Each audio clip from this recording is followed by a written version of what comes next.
Yes. Vamos a orar. Padre, en el nombre de Jesús, abre nuestros sentidos espirituales y nuestro corazón. Haz que entendamos tu palabra y sobre todo que la hagamos por obra. Y te pedimos, Señor, que traigas nuestros pensamientos y nuestros sentimientos cautivos a tu palabra y a la acción del Espíritu Santo sobre nuestras vidas.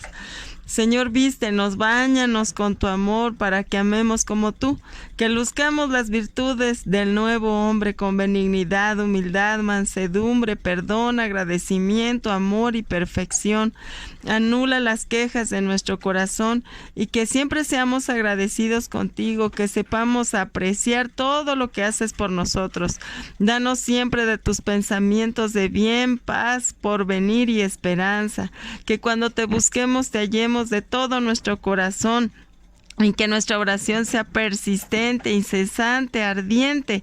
Quita toda nuestra negligencia y que siempre trabajemos por la paz de unos con otros. Te lo pedimos por Jesucristo nuestro Señor. Amén. Bueno, el día de hoy nos toca Lucas 7, del 11 al 17. Es una lectura pequeña pero muy bonita y dice así: Jesús se dirigió poco después a un pueblo llamado Naín, y con él iban sus discípulos y un buen número de personas. Cuando llegó a la puerta del pueblo, sacaban a enterrar a un muerto. Era el hijo único de su madre, que era una viuda, y mucha gente del pueblo la acompañaba.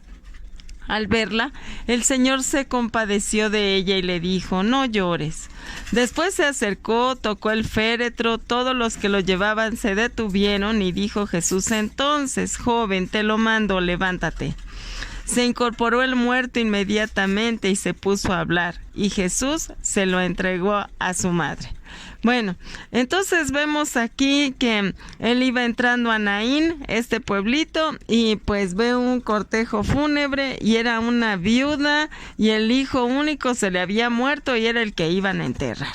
Bueno, el caso es que en ese momento, a como estaba acostumbrada la sociedad, si uno no tenía esposo, pues estaba dado a la ruina, ¿verdad? ¿Por qué? Porque los varones eran los que se hacían cargo de la mujer.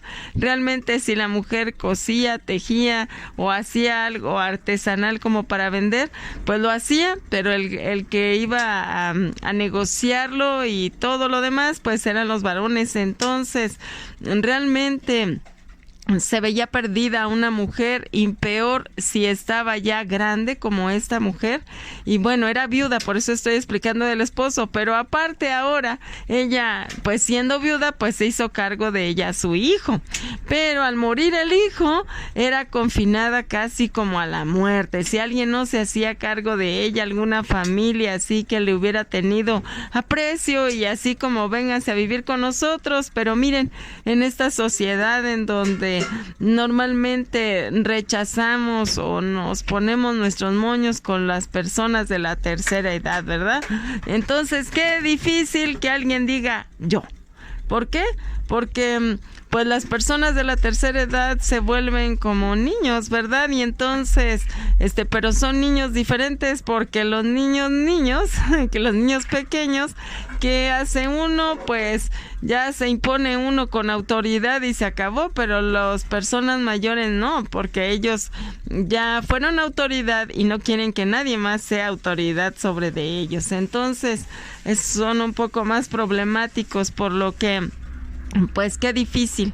Y bueno, en ese momento pues así se encontraba la viuda, sola, sin nadie, y pues perdiendo ya a su único hijo. Entonces Jesús se acercó y le dice: no llores. Dice que se compadeció. ¿Y qué es compadecerse? Bueno, pues ponerse en los zapatos de ella, ¿verdad? Padecerse, está padeciendo con ella, está haciendo que, pues sintiendo sus sentimientos, está poniéndose en sus zapatos y dice: caray, pobre mujer. Entonces se acerca a donde está el féretro y pues ya es cuando le dice al joven: joven, levántate, y vuelve a recuperar la vida.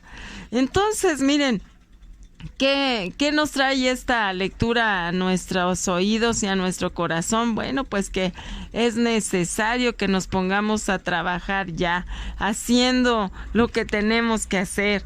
¿Por qué? Porque si en Apocalipsis 19 nos dice que la vestidura de los santos son sus obras, y si tenemos que tener una vestidura larga con mangas hasta los pies, y entonces ¿qué tenemos que hacer? Pues ya empezar a tener obras, porque si no vamos a tener una minifalda donde pues realmente no vamos a caber en el cielo, ¿verdad? Entonces, ¿qué tenemos que hacer? No tenemos que estar mostrando nuestra desnudez allí en el cielo, y entonces ni aquí tampoco, pero bueno, el caso es que tenemos que tener ropas dignas para ir allá, y parte de eso es lo que tenemos que ir haciendo, porque el que cree tiene que hacer obras. ¿Por qué? Porque cuando uno cree y tiene de verdad a Dios en su mente y en su corazón, ¿qué pasa con uno? Pues uno tiene que irse involucrando en la obra. ¿Por qué? Porque amas. El corazón empieza a latir no solo para uno mismo, sino se empieza a volcar en los demás.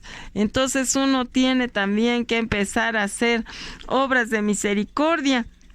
Y vemos pues también allí en Mateo, cuando está hablando acerca de las obras de misericordia, ¿verdad?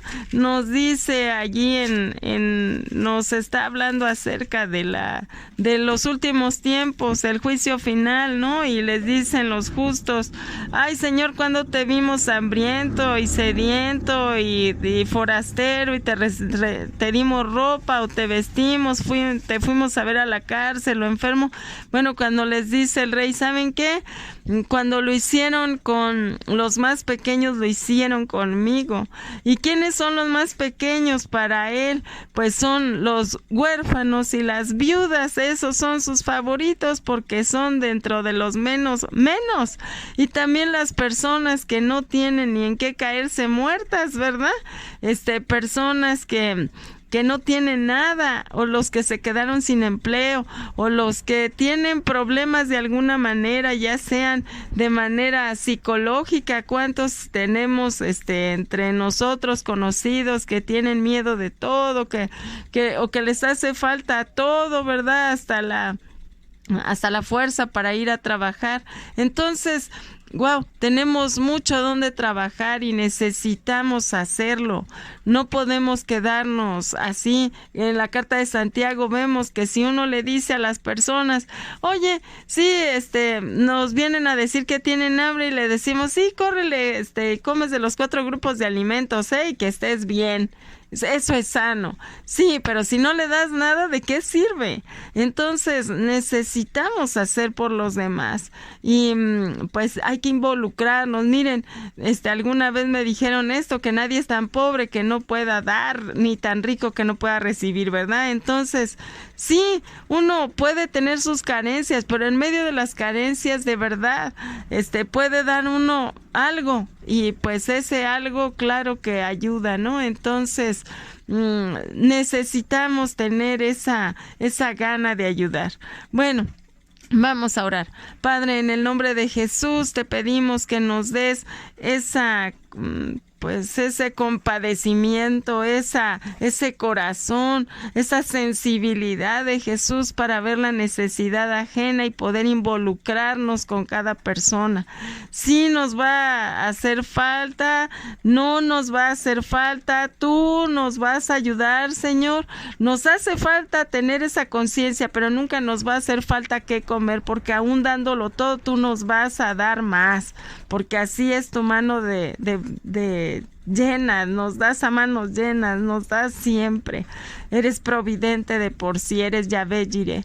Así es que ten misericordia, Dios, y haznos generosos, haznos llenos de vida de ti, amorosos, que tengamos esos ojos de amor para ver a los demás, que tengamos esa disposición para con los demás. Te lo pedimos por Jesucristo nuestro Señor. Amén.